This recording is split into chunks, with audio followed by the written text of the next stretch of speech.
Hello, everybody, and welcome to another episode of the Modern Business Operations Podcast. I'm your host, Seth Colaner, and I'm here today with Trisha Wright, who is a Litigation Project Coordinator at Decision Quest. Trisha, thank you for being with us today.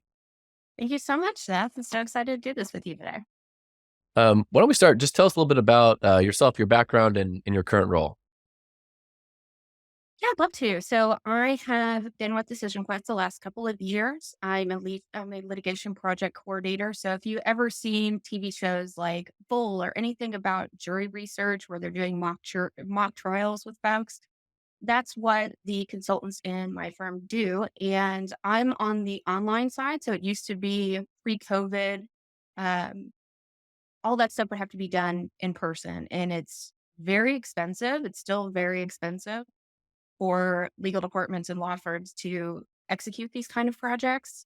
But with Decision Quest, the great thing about this company is that it's always on the cutting edge, and they were doing online projects way before COVID came along. So I do all of the online projects for them, coordinating everything from A to Z for them.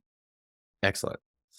In an earlier conversation, you described your role as the liver of the organization, which paints a great picture. Can you explain what you meant by that?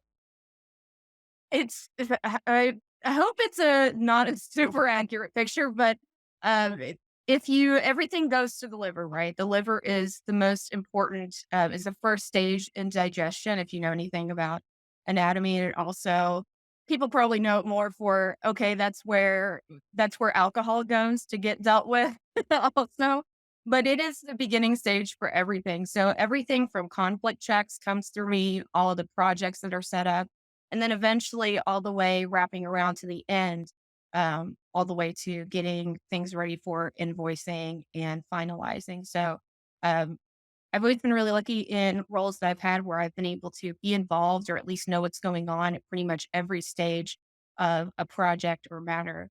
And luckily, with our consultancy model that we have, it mirrors law firms quite well because obviously those are our main clients, are law firms and legal departments.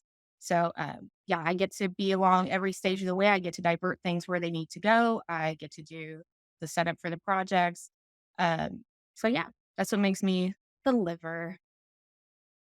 So the topic for today is about making a legal department of yes instead of a department of no, which is kind of what we talked about earlier. So with that in mind, from the perspective of your role, what are some of the big organizational level mistakes or pain points that you see happening in legal that get in the way of that? Well, usually people only think about legal or only want to think about legal when they have a problem. And obviously, I'm of the philosophy that an ounce of prevention is worth a pound of cure. It just happens to be correct. It's a correct opinion. Um, and people, also what happens, also because I come from litigation world, my background is heavily involved in litigation. I've seen people on their worst days, um, literally on their worst days. And when we think about what people are doing in organizations, I would encourage them not to leave legal till last as your last port of call, whether you're in sales or finance or IT. If the earlier that intervention, the more headway you can give people, particularly in legal, you don't have to worry so much about feeling like you're slowed down or that you're getting lost in a shuffle of papers. For example, if you have a new acquisition or a new contract that you're doing and you've not worked with the client before, or you need to get involved early on in an RFP process, give legal, especially if you have a legal ops function, which I strongly encourage everyone to have, uh, give them the heads up and let them get involved early so that they can say, hey, this is what my pipeline looks like, so that you're not waiting on them for what feels like ever. Just communicate with them proactively and set those expectations clearly and up front. And you'll have so many fewer issues with thinking that legal is your enemy. It's really not that way. Right. Well, so it sounds like what you're saying is a lot of it is just allowing for enough time for things to happen as they need to happen. So it's one of the big problems that just things get bogged down, or suddenly there's a 5 alarm fire from somebody else, and they come to legal and they're like, this has to happen right away, and it's like maybe you could have taking care of this a little bit earlier because we have a time problem. Is that part of it? So it's everything legal is what I call a cycle of feast and famine. Either you're drinking out of the fire hose or it's dry. Where I would say, for an example, is if someone in sales comes to you and says, "Hey, we have our standard contract, but yet this client wants 8 million changes, and the red line is going to take really long." You don't do that the night before you need to close the deal. That your deadline is to close the deal. And what will often happen is the legal front door often involves sales. And what is probably the most common problem for people in legal operations is that people want to circumvent that process or think that they can jump the line or go ahead and skip to the end, either because it's a client they're familiar with or that you have a handshake deal. And unfortunately, it's 2023 and the whole handshake deal is okay thing. It does not go nearly as far as it used to. We have to be able to document those interactions. We have to be able to document what the expectation is with the client. And then also, of course, look on the liability ends for both parties. Otherwise, it's not going to be a fruitful partnership. And ultimately, I encourage people to think not just of clients as somebody you have to serve, but also as partners, because the whole point of building a relationship with somebody is that they come back to you and they keep coming back to you. Making legal a part of that relationship early on will allow that continuity and encourage people to say, "Hey, they've got their stuff together. We're not having to fight on every single little thing because this amazing salesperson has included their legal function or let us know what the heads up given us a heads up as their client of what their legal functions look like. So we want to work with them more." So you spoke a little bit about what they should be doing to sort of solve this. Do you want to round that topic out a little bit, or that question out? Just to be really clear, what are some of those things that they should be doing that they aren't doing?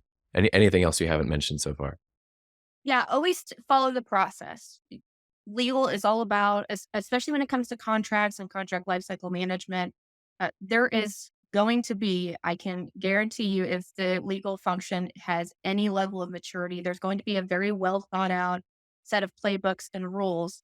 And then you're going to have experts there to help you along the way. And then when things do come up, also remembering to do basic things, the things that we kind of think of as basic in terms of, hey, don't have 10 versions of this document saved on your hard drive. Make sure that things are centrally located. Especially with legal, and people may find that kind of funny, but I've worked with many lawyers of many different types and also many corporate clients of various types. And if I could tell you the number of times people are like, "Just kidding, that's not the latest version of the document on me." And then had that panic at 9 o'clock at night trying to figure out, okay, Right. what doing comparison of versions. I think people will probably be a little more nervous about doing that, but that's also something I would follow the process, keep things centrally located, and have those conversations early on. That's a problem that seemingly was a problem solved by the cloud, but emailing the documents back when the name of the document is something final. Oh, final 1, 2, and 3. Right, final, and then it's no telling like what's the actual document. And I'll inevitably, give it's like, everyone, here's just a blanket statement. When you're working with attorneys, there's no such thing as final. Don't ever label something as final. Uh, if they have until 11:59 to file a document, you can be guaranteed that they're going to be changed. It's that it's made possible. If that door is left open, they will be making changes at 11:58 and 59 seconds. So don't, if you ever see something that's labeled final, I'd always be a little bit suspicious of it. Just naturally. words. Well, and you mentioned the policies, the procedures, the operations, the workflow, the processes, all of that. So that's all well and good to have them. Hopefully, they're established and in place, and they exist and have been documented. But what about the challenge of getting people to follow them?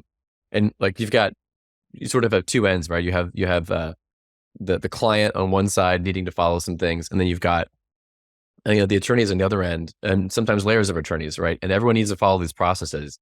How often does that work out as expected, and maybe what should we do about it? The success of a process implementation, how well something is followed, is largely dependent on the accountability that people are allowed to do. Now, if you have um, totally fake name, nobody come for me, too precious Pete who gets to circumvent the process and gets to just email something and it's called a day and gets in because that person either they're a high sales generator or a big lead generator that does have implications further on down the line. So I would say that always treat everyone equitably is a huge thing to come from. Anytime someone does try to circumnavigate the process, you send them back to the front and say, look, I have to do this. My hands are tied. Your hands are tied. This is what's required of us. This is how we stay out of trouble. And ultimately, people the biggest complaint is like, oh, legal's such a pain in the butt. I don't know why we have to do this. This RFP has 300 requirements. Like, for example, if you're doing a tech acquisition or something and you're seeing all these crazy lists of requirements, somebody on the other end, say on a sales or vendor side, is going to look at that and say, this is just onerous. This is ridiculous. Versus trying to think of putting yourself in their shoes of like, okay, when you're reading that, what are they trying to protect? And if you can speak more to that, what in any kind of relationship, you figure out where someone's pain points are and speak to those and address those. Maybe they can give you some flexibility and some leeway in other areas. Maybe, for example, you don't have to have a perfectly executed contract every time. Maybe you can get away with an email authorization because, as we've seen in the news, an emoji in the last I don't remember when that story was, I think the last 6 months or so, was considered a revision to a contract. So, I mean, there are some different flexibilities going on in the legal world, but the more you're willing to work with somebody and the more often you can meet their expectations, at least 80% of the time, I would say it's kind of, if you think of the Pareto principle in that way, um, most people are good with 80%. Like, we'll work with you if you're meeting us most of the way there. So that's what I would say for them. And speak a bit about the leadership. We talked about this in the past. There's sort of sometimes a disconnect within leadership in understanding how things actually go on a day to day basis, and then how leaders interact with those processes, right? Whether they help enforce them by using them, or leading and just saying, everyone, we have to follow these processes, versus almost sabotaging them. Sort of like, as you said, maybe they feel like they're above the process. Where do you see the leadership playing a really important part in getting people to adopt processes, or not? Anytime leadership can bring visibility to the people who are doing the day-to-day work in operations, who are having to do pretty thankless jobs in a lot of ways, who are being called like the people who are gumming up the works or slowing it down, be like, hey, this person's doing a really good job. We have these processes for this reason. This is something that came down as my directive that I told this person to specifically do. Also, taking accountability as a leader and leading from a place of strength and saying proactively, this is my decision. Uh, and I'm going to help this person at least fulfill this in a way that protects them, but also lets other people know, hey, this is directive coming from our boss that says that this is a priority of the company. And then also having other messaging from around the company saying, okay, we're all doing the same things. No one gets to be special here. We're all doing the same things, and it's to preserve the company. But also understanding that those leaders, whether it's somebody as a divisional head, somebody always has somebody else to report to, right? So if they're reporting up, they're managing those relationships as well. So only taking serious issues to your leadership is important to remember, not to just complain ad nauseum to them every day that so and so is not doing this or so and so is not doing that, because that's not going to create an environment that anyone wants to work in. But also taking leadership every single day as your own person. My kind of school of thought on that is that everyone is a leader in some way. So if I'm sitting there and even somebody maybe I just don't have the intimidation gene or something, but it's somebody senior to me and they're trying to skip the line. I'm like, if you want to do this, you're going to have to get clearance from somebody who's not me because obviously the hidden text is, I'm not going to put myself in jeopardy to make this special exemption for you. I don't think anyone should expect that. But yeah, always involving leadership in major changes, making sure they understand, look, especially making them understand how much time something takes. I think Mm, that's the major disconnect with what leadership understands, what's going on a day-to-day basis.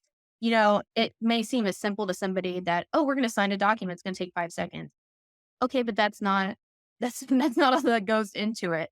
right. So especially if, like, for example, I've been doing documentation projects, doing them whole cloth, from nothing, and making sure that once my division head has seen the amount of detail and effort that goes into it, it opened their eyes to say, oh, okay, there's way more to this than clicking a button or signing a document. It's like, yeah, you have to create that visibility for yourself, and then encourage your leadership to also give that visibility.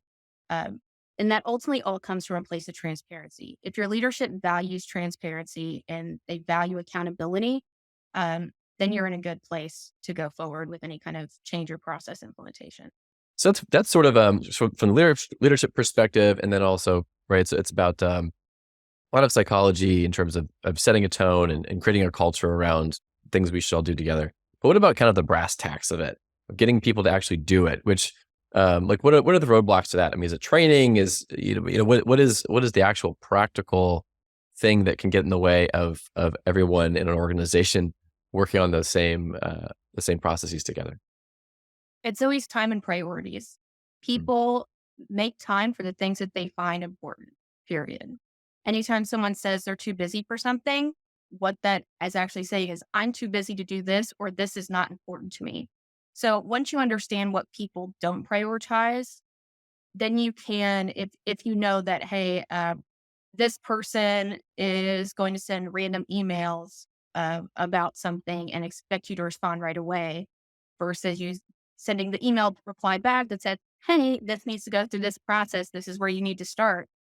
And when you're on the brass tacks every day, it's a lot of repetition. And, you have to be patient with people and meet people where they're at. So you're going to have somebody who literally has to just be reminded every single time, whether it's because they only do this one particular mechanism once a month, and it's not on their day-to-day plate, or it's just something that that this person struggles with technology.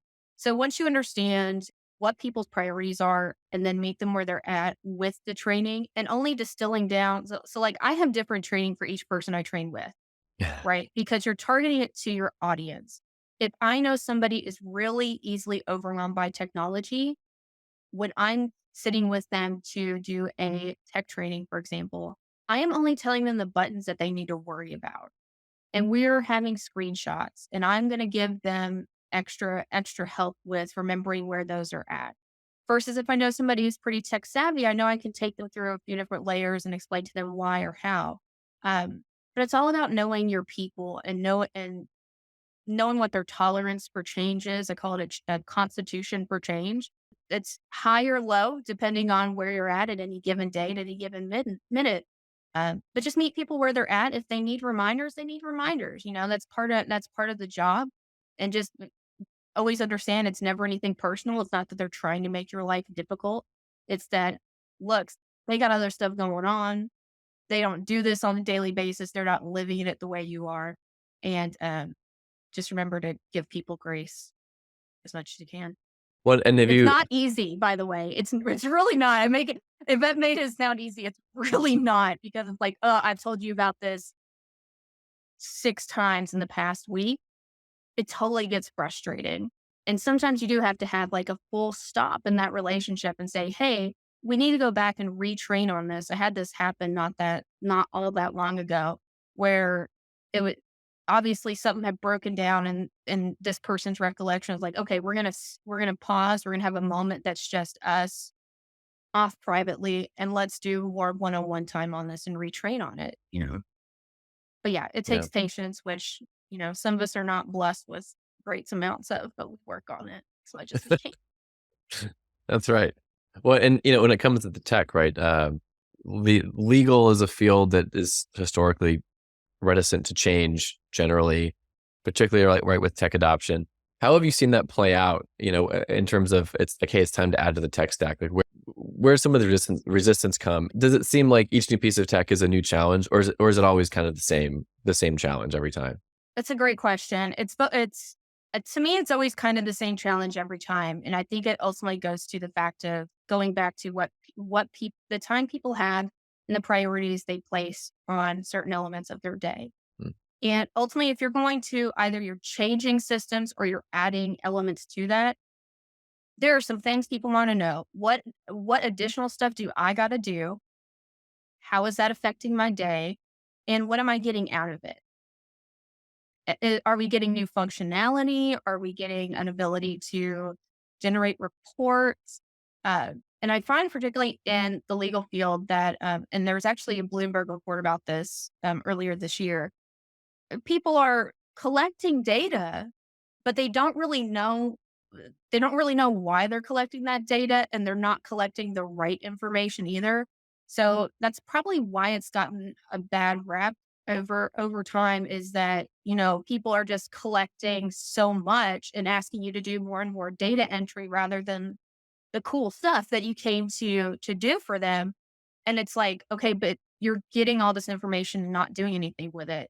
So that's why I like to take a hands-on approach with design myself. I really like to get down into the config and specs, and make sure, okay, we have this extra button. Do we absolutely need it? We have this extra column. What is that telling us? Is there any other way to get that so that there's less clutter on the interface?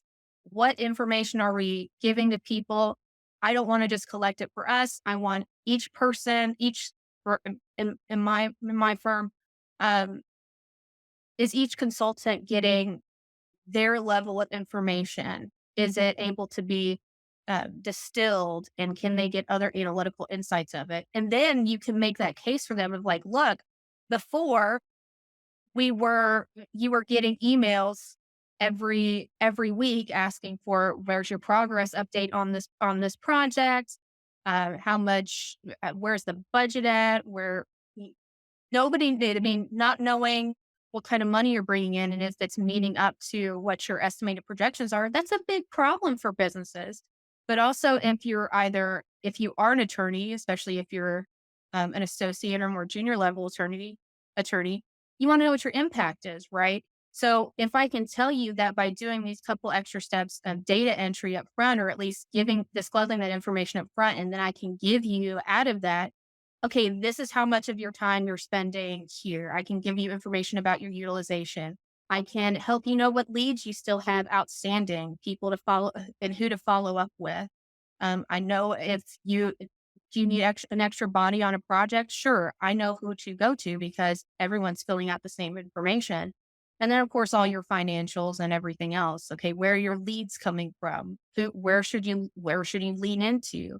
Is there a territory that's better for you? All that kind of stuff that they're now able to have because gave me 4 or 5 additional pieces of information up front when they submitted their contract. Like, that's a no-brainer for people when you're able to lay it out for them. Oh, yeah, that's a great point. I'm pivoting a little bit to more the personal part. What is the best advice you've ever received in your career? Always be curious. Always be curious. Always be open. It's why that I don't get hung up on being a specialist. I don't see myself as a specialist. I don't know that I'd ever want to be considered a specialist. I love being a generalist and being able to bring in all these different random experiences that I've had over a career in legal and just in life, and bring them all together and give somebody something that they'd never thought of before. We were talking about that earlier of like of different stories and just being able to think differently, and not being afraid of thinking differently and putting voice to that. So I would always just say, be curious. If it's something that sounds cool, I'm all for it. If it sounds cool, go for it. What's the worst that can happen? Oh no, it blows up and you have to scrap it. You still got something valuable for that experience. Sure enough, I love that answer. Curiosity is sort of one of my core values. It turns out as well. It's one of the things that they teach good journalists to be curious, keep asking questions. I think it's a sign of intelligence, personally. but I guess I'm a little biased towards that. Well, and Before, it's also you show interest in other people, right? Like when you're like, oh, Susan is doing this cool project. Let me see if I can get on with it, or I think that's really cool. Tell me more about it. People will always people always respond. It's a great way to build and sustain relationships is to be curious about what people are doing and offer help. Be like, I don't know anything about this, but I'd love to get in on it and just see what you're doing. People love that. absolutely. Before we go, is there anything you want to share or plug about yourself or your company? And if people want to get a hold of you, how can they do that? The best way to get a hold of me is through LinkedIn. You can search for Trisha Wright. It's linkedin.com/in/Trisha-Wright. Um, I made sure to change it so that people can find me easily. Look for things that are pink. Usually that's where I will tend to be on LinkedIn. It's very pink. If you are interested in working with any of our consultants here, or if you're interested in learning more about, especially for in-house legal departments, understanding more about pre-litigation consulting and case evaluation can really help you out with that. Also, open to would love to do more podcasts, would love to do more panels and collaborate with people. Always down for that. And yeah, just look for more things. I'm kind of here, there, and everywhere. Excellent. Trisha Wright, thank you so much for your time and expertise. Thank you so much, Seth.